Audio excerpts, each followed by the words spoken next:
Good evening. I'd like to call the meeting to order. First item, I would like to acknowledge that we are on the KFN territory, and like to also mention that we will be going into a public hearing at 6 p.m. So if this regular council meeting is not completed by a few minutes before the hour, we will go into recess and reconvene the regular council meeting after the public hearing. So first item is adoption of the agenda. Move. And a seconder? Second. Okay, and all in favor? Great, thank you. I got a lot of people on the Zoom there, so I'll be scanning to see who's who. But we have 3 delegations. And first one we have is Jane Murphy, Michael Akins, and Chris Kelsey from Providence Living. So I'll give each group 10 minutes, followed by questions after. And welcome, folks. And Jane and company, please go ahead. Great. Hi, good evening, everyone. My name is Chris Kelsey, and I'm a director and officer of Providence Living. First of all, thanks a lot for allowing us to present to you today and to give you a bit of an update on our Views redevelopment project.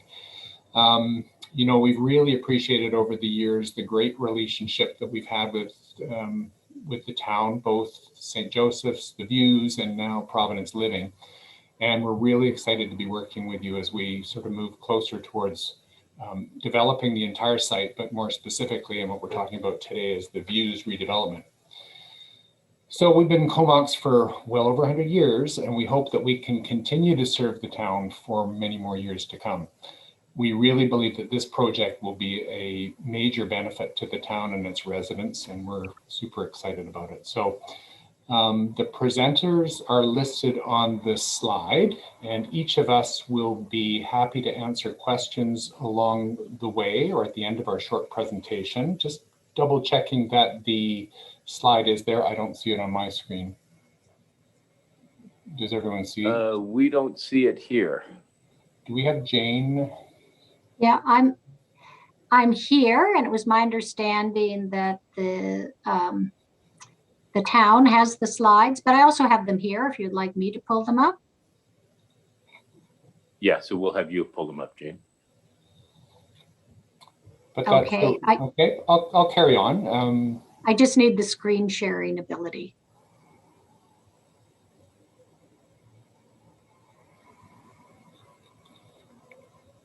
Okay, should be good, Jane. Yeah. And I'll keep going because I don't think there's any great visuals with me. So you're very, first of all, who we are, who are we? You're familiar with St. Joseph's and the Views, but perhaps less so with Providence Living.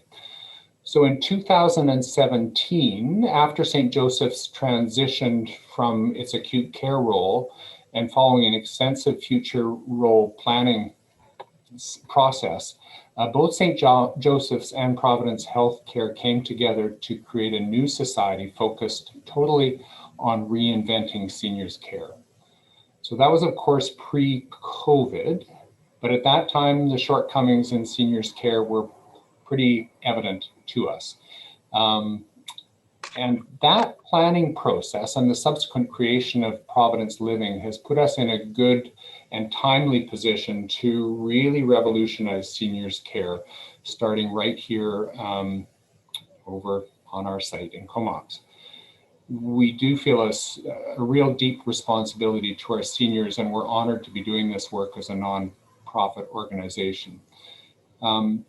We really look forward to working with you as we nail down the development details with both your planning and your engineering departments. And we hope that you will, as you have in the past, consider our mission and nonprofit status as we work through those issues with you.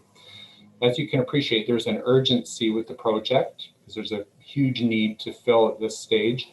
And we're operating with the very tight financial parameters, within the very tight parameters of our healthcare system. So without further ado, I would like to hand this off to our senior operations leader for the Views, Michael Akins. And again, thanks so much for allowing us to present today. Great, thanks, Chris. And I'm taking it from here just in the interest of time. I just want to make sure everybody can see the slides. Yes. Yep. Great. So Providence Living, we're committed to reimagining the care for seniors, both with innovative design, and also person-centered care. So this is a $52.6 million project, and when finished, will be home to 156 residents. This is the first publicly funded development of this type using concepts of a dementia village. And what does that mean, using concepts of a dementia village? That's really about design and care that promotes resident autonomy of choice, freedom of movement and access to the outdoors, engagement in meaningful everyday living that brings joy, and engaging with the broader community, especially children. And included in the design are some wonderful amenities, such as an art studio, community hall, and spaces where residents, families, and friends can spend time together. This is an aerial view of the project. I think important to note that this is 3.5 acres of land being used to support this project. And that's really to support a horizontal development and provide for a two-story building, rather than the more typical vertical builds that you would see in long-term care today. And we're really pleased that Island Health supported this innovative design that we're so excited about. There are households within the village, each to accommodate 12 residents. And you can see the large, secure courtyard in the middle. At the courtyard level, each household, each 12-bed household, has a front door that opens directly into the courtyard to really promote a feeling of home and having that direct access to the outdoors. On the second level, there's direct access from the households to an outdoor deck, and then an elevator directly down to the courtyard. This is another rendering, and it shows, given the slope of the property, that it necessitated a partial below-grade entry-level floor off of Rodello that you can see there. And this also supports some underground parking. This is the third rendering to show you, just to give you a sense of the scope and the size of the interior courtyard. And just to note that these early renderings do not capture the exterior finishings of the building or the landscaping that will be part of the completed project. While we weren't actually required to do so, as we're not rezoning, we were pleased to engage in community consultation, in part given the values of our organization, and also at the recommendation of the Town of Comox Planning Department. The Town of Comox guidelines for community consultation was followed.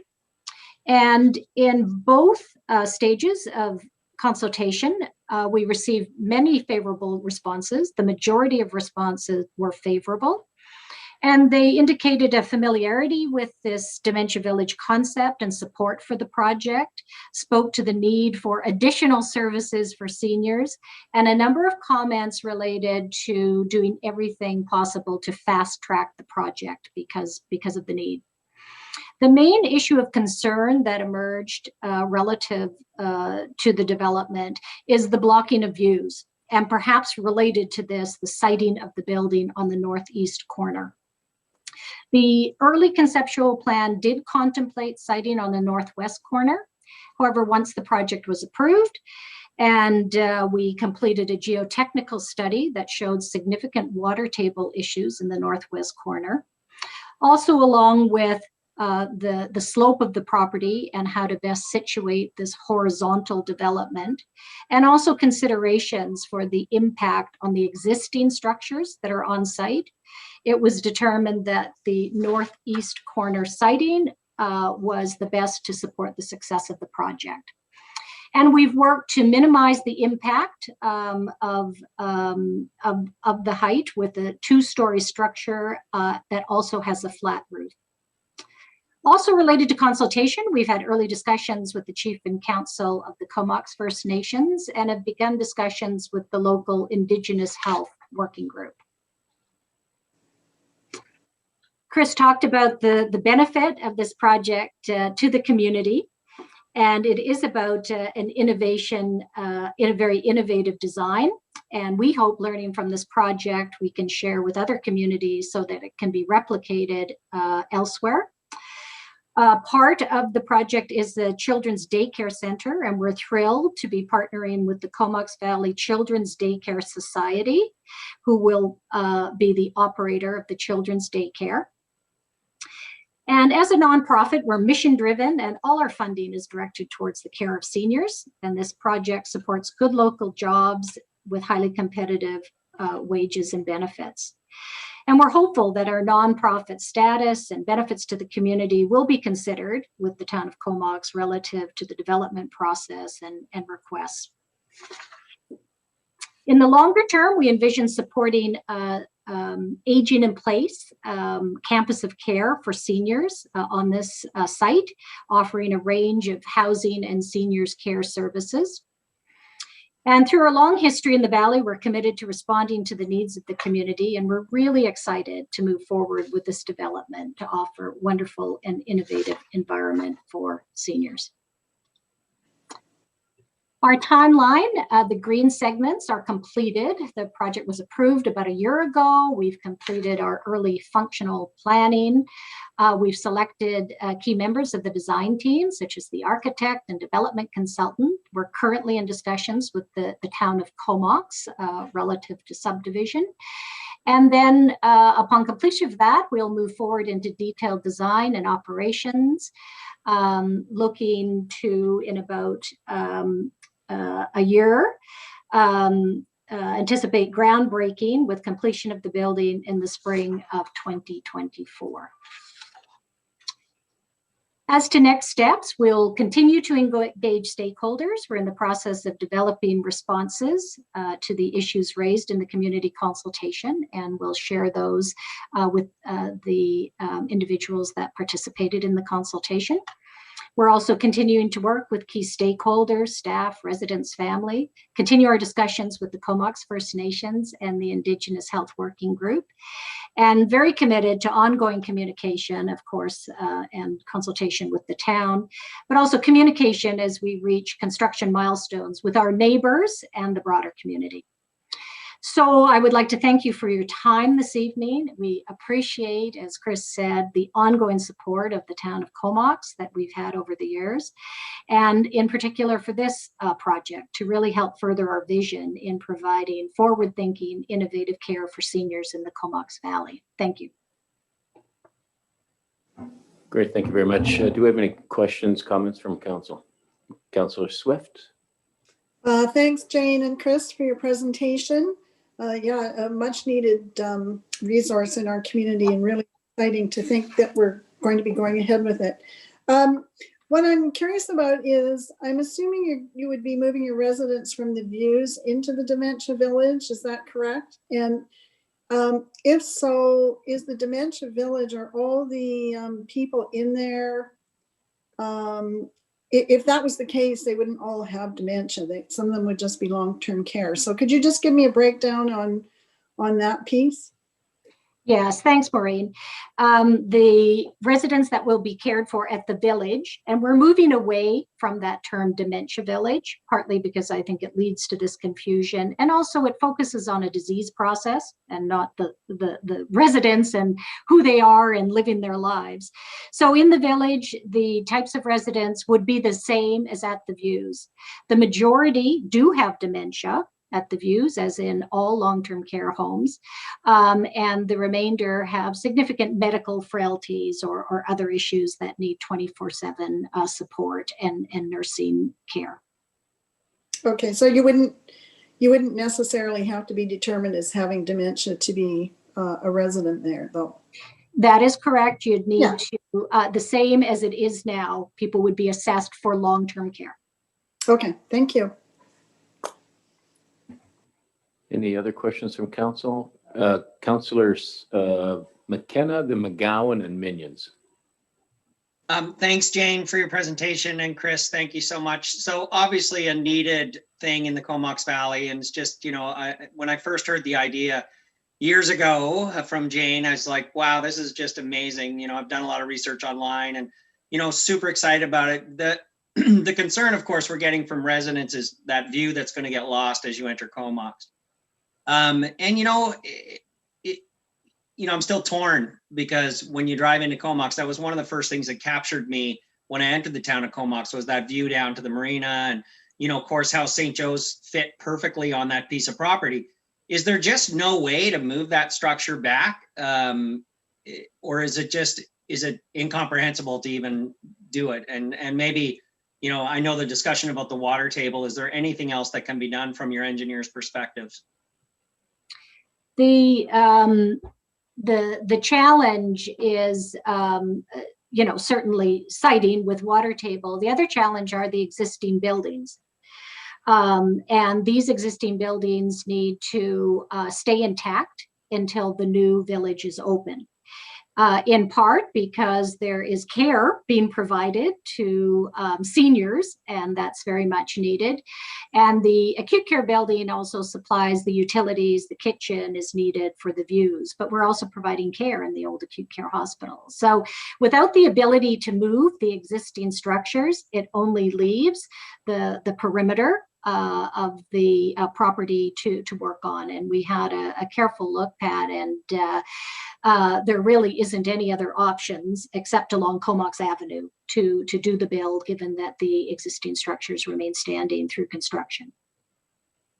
Well, I certainly applaud your consultation process, because I know that you don't have to do what you're doing, and we do appreciate you reaching out to all the residents. So thanks for your presentation again. Thank you. Councilor McGowan. Hi. Everybody can hear me all right? Not used to using this.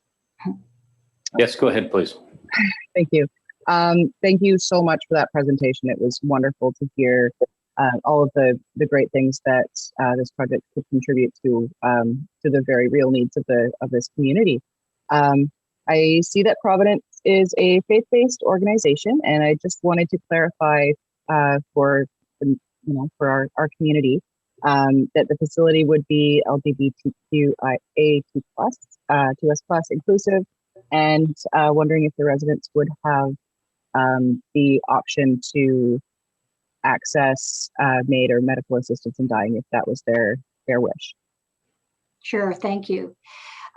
Relative to residents who wish to come to currently the views, or in the future the village, we do not discriminate on any grounds relative to people's backgrounds. We feel privileged to care for the unique individuals that wish to live in our homes, and consider it a privilege to come alongside them and journey with them, and be respectful of their choices for their lives.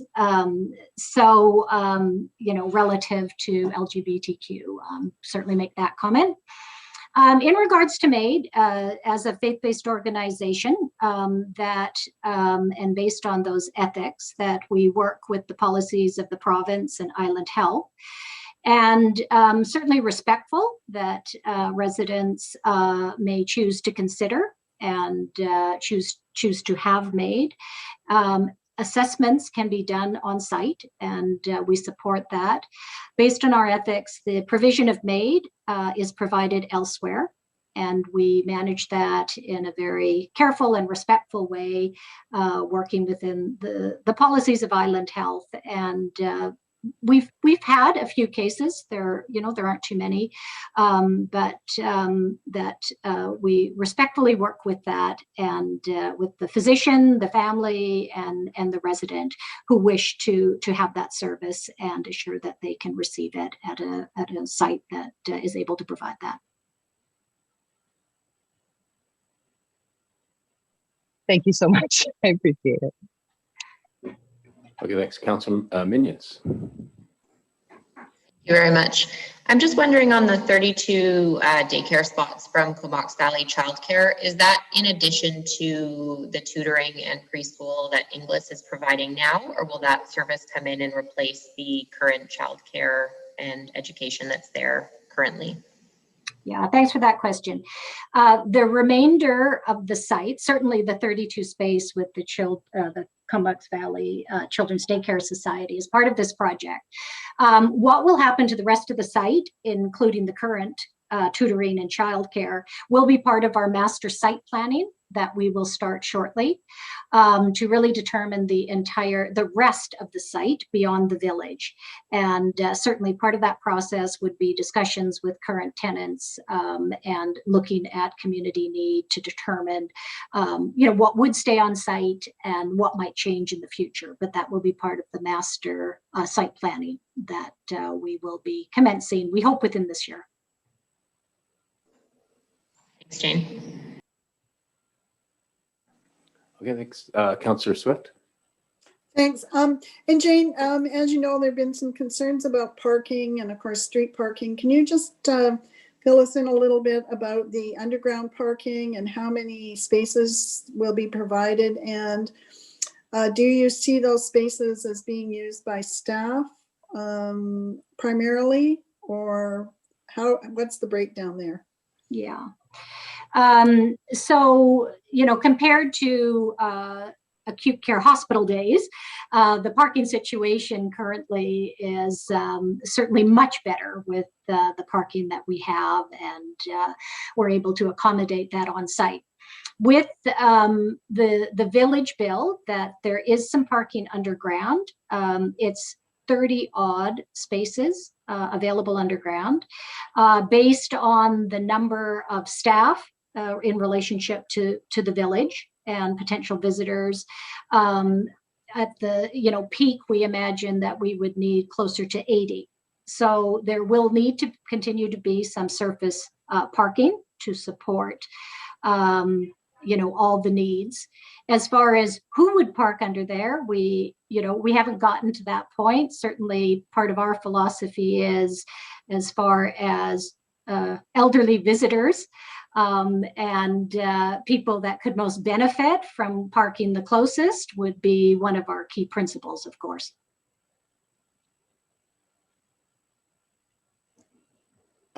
Thank you. Any other questions?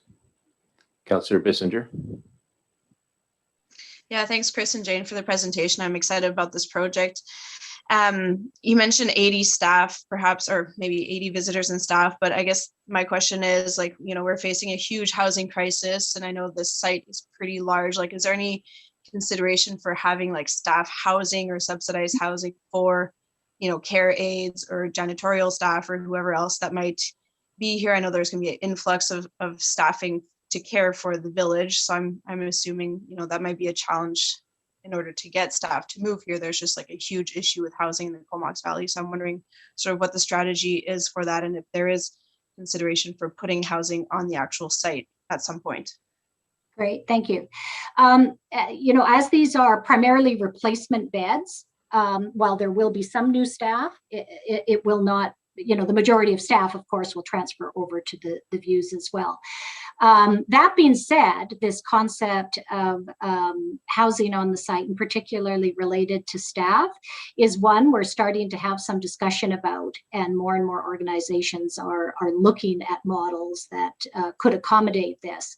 So as part of that master site planning for the full site, the remaining acres of the site, that is one concept that will certainly be explored as part of that planning, along with what range and types of housing would we consider. Certainly, given our values and interest, we're interested in some supportive housing, really supported seniors housing, but we would see some types of housing absolutely being part of the broader development as part of that master site planning. Okay, thank you. All right, thanks. Any other questions from council? All right, two of my questions were answered. The employee housing was one, but I have been getting an excessive amount of comments about the view. I just want to go back to that for a second. That is an important part, not just for the residents in that immediate area, but for the town as well. As you come in, you look down that corridor. And so, if there's any way that we can we can work around that, that would be a real win-win. I think all of us, I know all of us are very supportive of this development. It is welcomed in the community. If just there's a way that we can balance a little bit with that view, that would be much appreciated. I've received questions today. I think it'd be a little lengthy to ask them of you, and they'd be more directed to our staff at the end, what we normally have with questions from the public. So if I may, I would like to email them to you, Jane, or to the others, and then perhaps get a response back that I could share with the residents who have sent them in.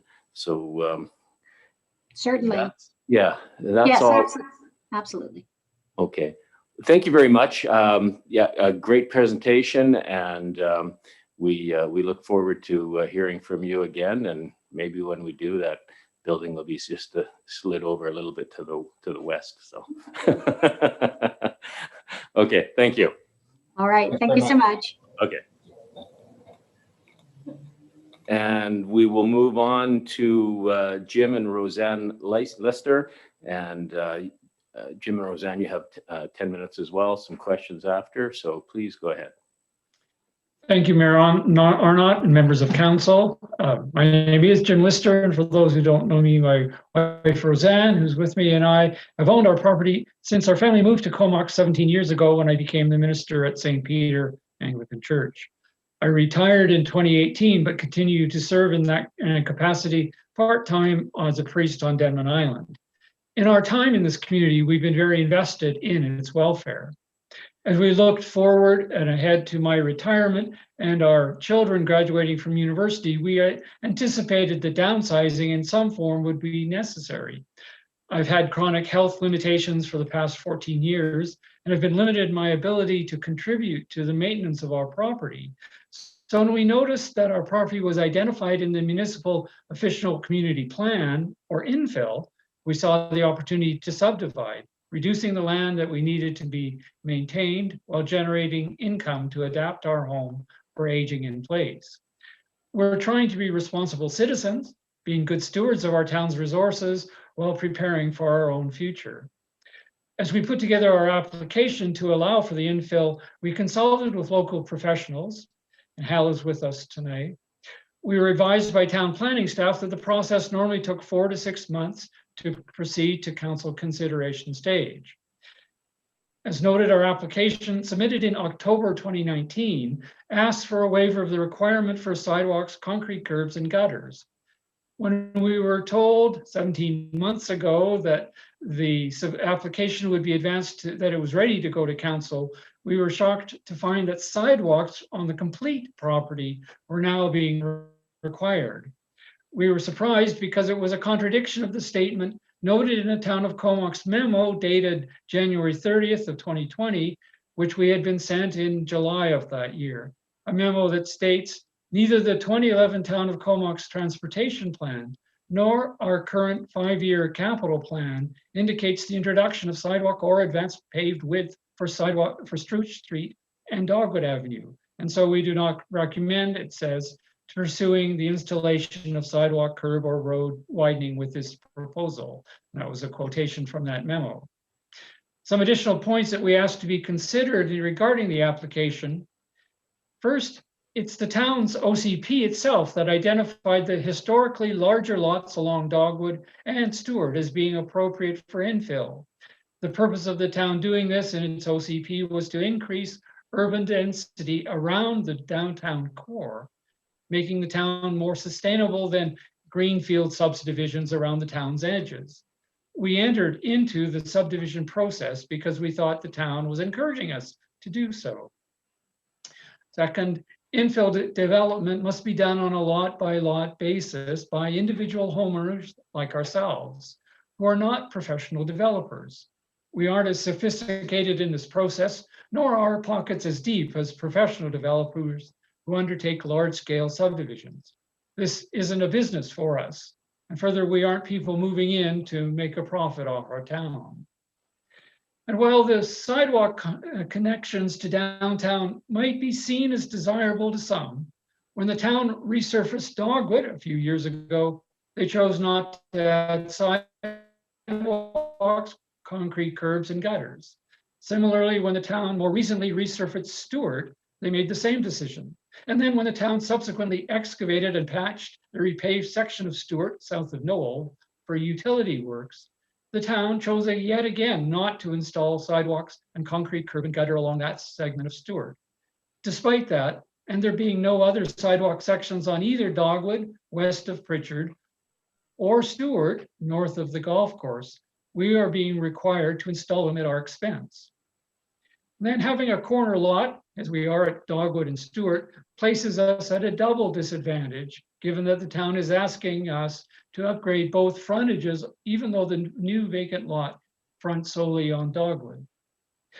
And whether we have the sidewalks, curb and gutter built now or pay the bond, both cost the same $35,000. We'll have to pay those additional costs up front before a new lot can be completed, registered, and sold. As a pensioner, I'm not sure that the project is feasible on those terms. And finally, if the town through its OCP is trying to encourage infill development around the town's core, shouldn't its development standards also reflect that and encourage rather than discourage homeowners to engage in that development? So we're now appearing before you and asking that the requirements for sidewalks, et cetera, be waived. Our engineer, Hal Martin, is appearing with me, and I'll turn it over to him for additional comments. Hi, sorry, Hal, over to you. muted there. Just to kind of build a little bit on what Jim's saying, and I know that staff probably have a difficult time in considering these infill developments in the context of the subdivision servicing bylaw and the general understanding of developers. I have to think that infill development has to be treated a little bit differently here. It's a different animal. Certainly, I got the sense that one size does not fit all when you're talking about subdivisions and subdivision standards. And we, as you well know, ran into this when we were considering the conversion or the requirement to convert existing overhead services to underground services back in the summer when dealing with infill developments. The situation here with Dogwood and Stewart, the pavement is in excellent shape. It's what's there now. There's a 9-meter and a 6-meter pavement, both fairly new, probably within the last, I can't tell you exactly, but probably the last 5 years. They've certainly got a good 15 to 20 years of life left in them before there's any necessity of repaving. One of the things that's contemplated, I think, in the staff memo and the public works memo is the idea, and it came up again on a previous development a few weeks ago.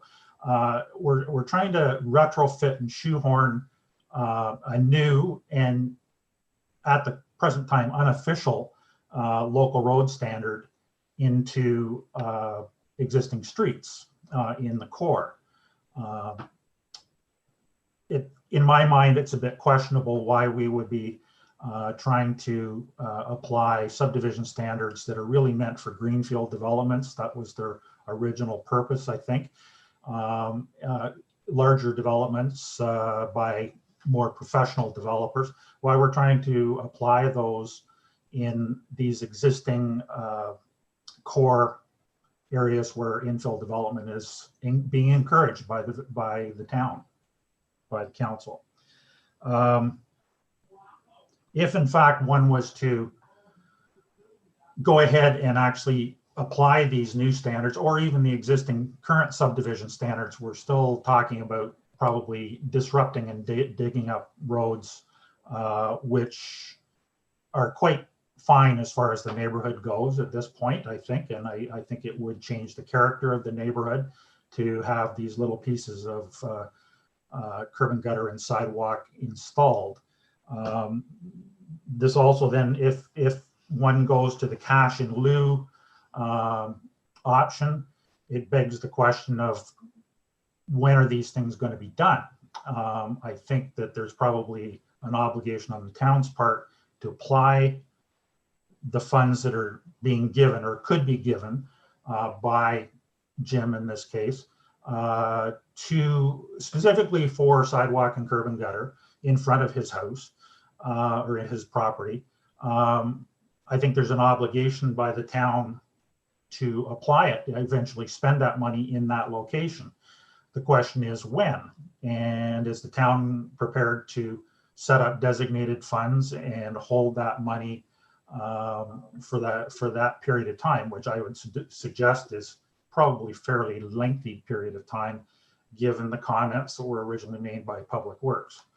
The staff report also contains suggestions and references to active transportation plans and that concept, and suggests that the linkage of the Stewart pedestrian pathway to the Cottonwood Greenway is a preferred route for an active transportation link that gets people from downtown to the community center.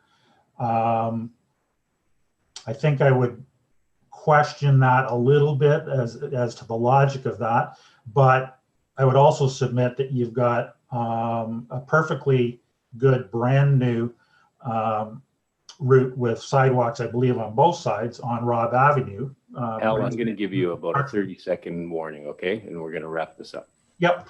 So just as regards the that active transportation, I would consider the Robb Avenue link valuable. So I would encourage council to consider the alternate resolution or recommendation that's in the staff report to allow this to go ahead without the application of those standards in this particular site. Thank you. Okay, thank you very much, gentlemen, and Roseanne. Any questions from council? Councillor Grant. Yeah, thanks. I was just wondering from staff possibly, if we were to take cash in lieu on this, are we obligated to spend that money in front of their house? Or would there be a sidewalk fund? I know over the years that we've really tried to get our community be, one of the more walkable communities that you could have. And if you go up and down our streets, you've got sidewalks that go on one side of the road, then they switch over and go on the other side. And so one of our long-term goals was to get that more contiguous. I look at this neighborhood and I think that I'll be dead and so will my kids before we ever have enough people putting little pieces of sidewalk in as they're doing to make that work. So if we were to take cash, does it have to be spent in front of their particular house? Yes, and that is at the option of the developer. The developer has the right to construct. If they wish, we provide the option, but that option for payment in lieu, but that option rests with the developer.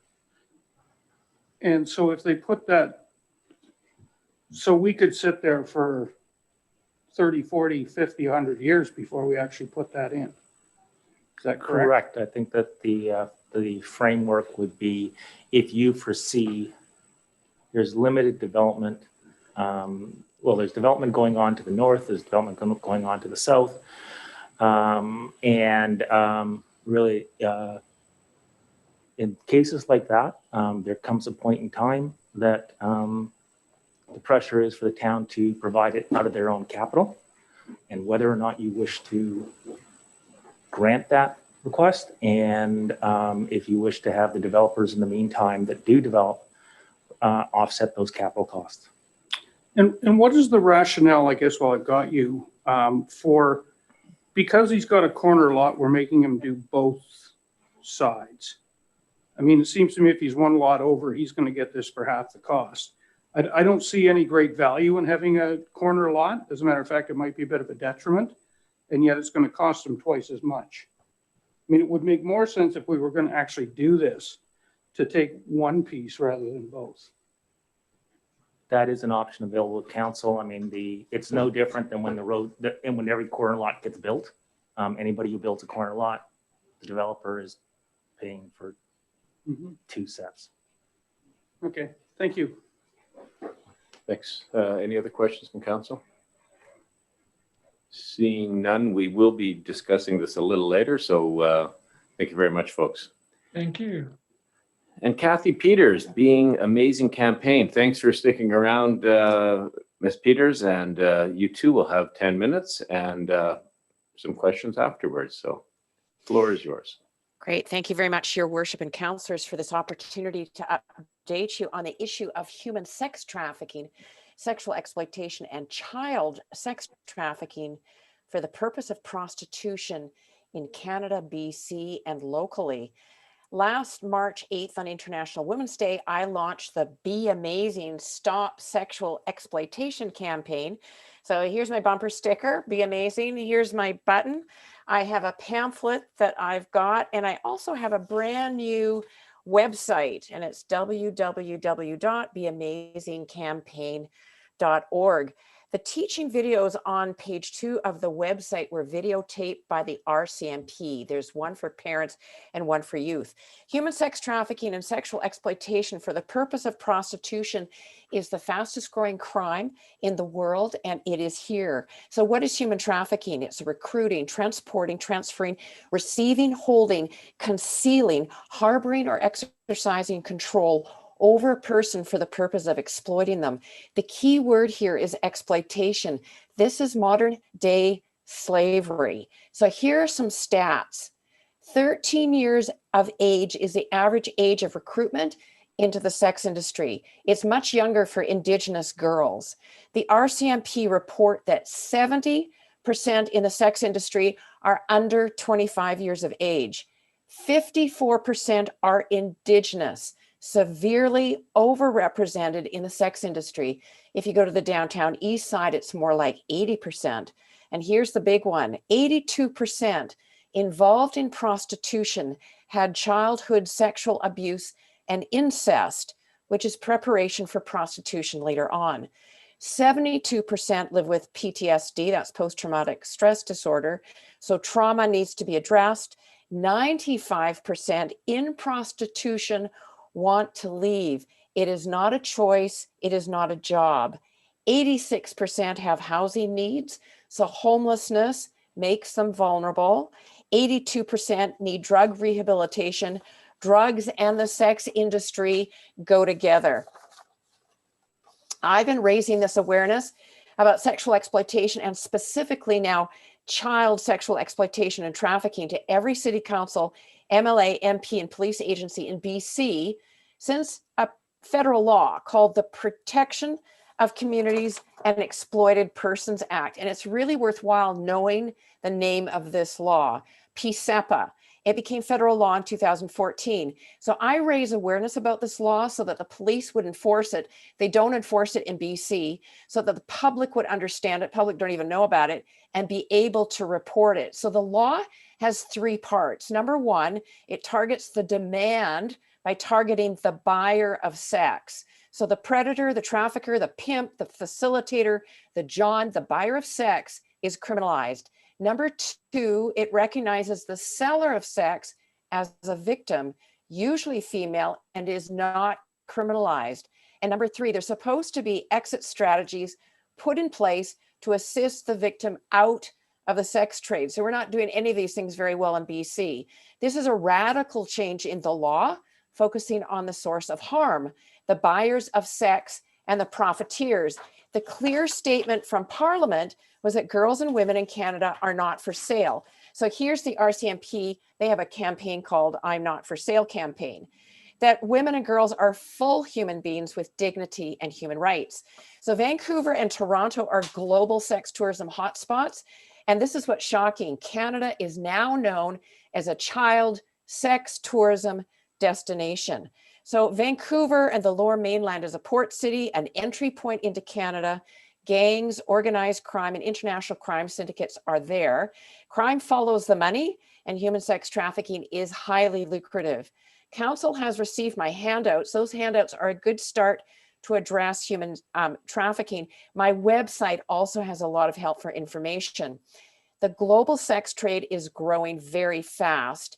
It's targeting our children. Children is where the money is. It's fueled by the internet where most of the luring is taking place. So contributing factors to a growing sex trade are globalization, an unregulated technology, again, no surprise. Number 3 is limited law enforcement. Our law enforcement have no training. They're not funded to deal with this. And number 4 is almost no prevention education. And I do the prevention education piece. Canada has a national human trafficking hotline number. Here it is. You should all know it. It's 1-833-900-1010. And you can get help at this number anywhere in Canada. I sent their wallet card to you in your pamphlet. And I also sent the provincial OC tip card, and that's got a helpline, 24/7 helpline number as well. Pornography is fueling the sex industry and creating the market for commercially paid sex. Men and boys are the buyers of sex and need to understand that they are the key to end exploitation. Our boys and men must understand that there's a sacred part of the woman they have no right to. And I just said that, presented that to the BC Indigenous chiefs last week and to the federal Justice Minister, David Lametti. There must be a deterrent to the demand. Johns and buyers of sex need to know they could get caught and that buying women and girls is illegal and unacceptable in a modern equal society. So what can you do in Comox? Train your business licensing managers what to look for when granting business licenses. You have the control over the type of business activity in Comox. For example, unregistered massage and body rub parlors, nail spas, holistic health centers, day spas, modeling agencies, tattoo parlors, escort services, cheap bars and hotels, men's clubs, Airbnb, VRBO, casinos, strip clubs, organized crime clubhouses, and you've got them on Vancouver Island, can be typical covers for sex trafficking and exploitation. Regarding hotels and motels, in Ontario, what they're doing now to curb trafficking is they're mandating registration of every guest who is in the room and who's paying for the room. That could be a consideration. Comox is delightful. I've got relatives that live there. It's vibrant, it's family oriented, it's picturesque, it's a welcoming coastal community on beautiful Vancouver Island. Your backdrop of Mount Washington, being on Georgia Strait, your mild climate, your year-round recreational activities. I think you've got the most desirable place in Canada to live, but you need to be aware of this growing crime because no community is immune. And now the target is children. Before COVID, my presentations were mainly in the Lower Mainland cities, but now I'm getting to present all over BC. So some examples, Port Coquitlam now shuts down all non-registered massage parlors and allows no Airbnb. Because of their experience with Robert Picton, Port Coquitlam is highly motivated to not allow the sex industry to grow. The Vancouver Police Department did a huge John sting in 2019 and charged 47 men who were looking to buy sex with underage girls. North Vancouver, which is where I live, we've had the experience with trafficker Reza Mazami, who received the longest jail time in Canada for trafficking for 23 years. Reza Mazami trafficked at least 20 girls, 9 of them underage, 4 just from our area locally. I presented to the Delta Police Board because they discovered a prostitution ring in a high school. The concern now is there's a growing number of prostitution rings in high schools all around BC. It is not uncommon for girls to recruit their friends into the sex industry, and the ages are now getting younger. As Surrey youth outreach workers tell me, in Surrey, it's ages 10 to 12 years of age that sex traffickers are targeting. That's grade 4, 5, and grade 6. BC is getting further and further behind all provinces in Canada. Ontario and Manitoba are best practices. Sorry.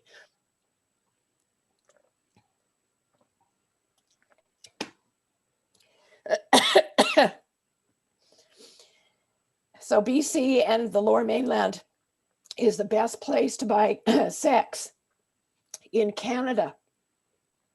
We have no public awareness. And that's why I sent, information packages to all city councils in BC. 2 asks. Would you write me a letter of support? And would you please alert the Premier and Mike Farnworth that this crime is a priority in BC? We need funding for our police, and we need a public awareness campaign. Thank you. Thank you very much, Kathy. And thank you for bringing awareness to this. Do we have any questions from council? Councillor McGowan. Hi. Thank you very much. Those were some really horrifying and shocking numbers, and hard to hear. It was not interesting, but I was just wondering if you know any reason why the BC government hasn't kind of grabbed on to this legislation that could help. That's an excellent question.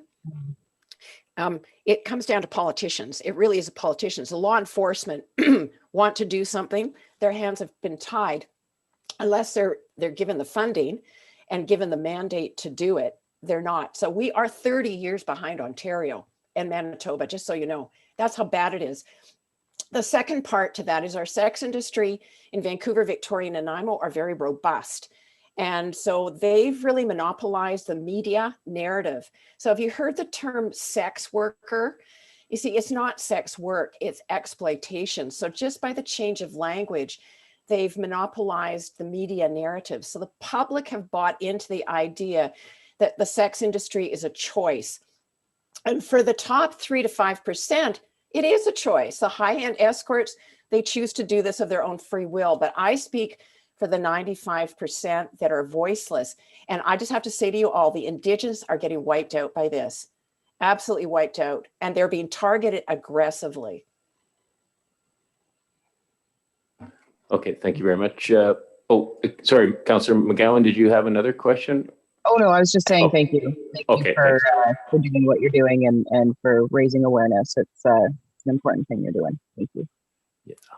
And do we have any other questions for council, from council? Seeing none, Kathy, again, much appreciated for you coming out. And, you know, we complain about Zoom. I think I'm going on to my 5th Zoom meeting today. And, but you know what, out of this COVID, there's been some interesting things pop up, such as the fact that we get to see you. And I see this as something, as we move out of this, these types of things will be more valuable, and having folks from like yourself from the Lower Mainland bringing awareness to this kind of stuff. So again, thank you very much. And from council, I'm just going to ask for a motion to go into recess, and then we can prepare for the public hearing that will be at the top of the hour at 6 p.m. So if we have a motion for that. Move. Second. Okay, and all in favor? Okay, so if you just stand by, and we will resume in Council, 8 minutes. There's a separate Zoom link for the public hearing, so if you don't have it, Shelley will send it to you very shortly. Got that? Yeah, okay.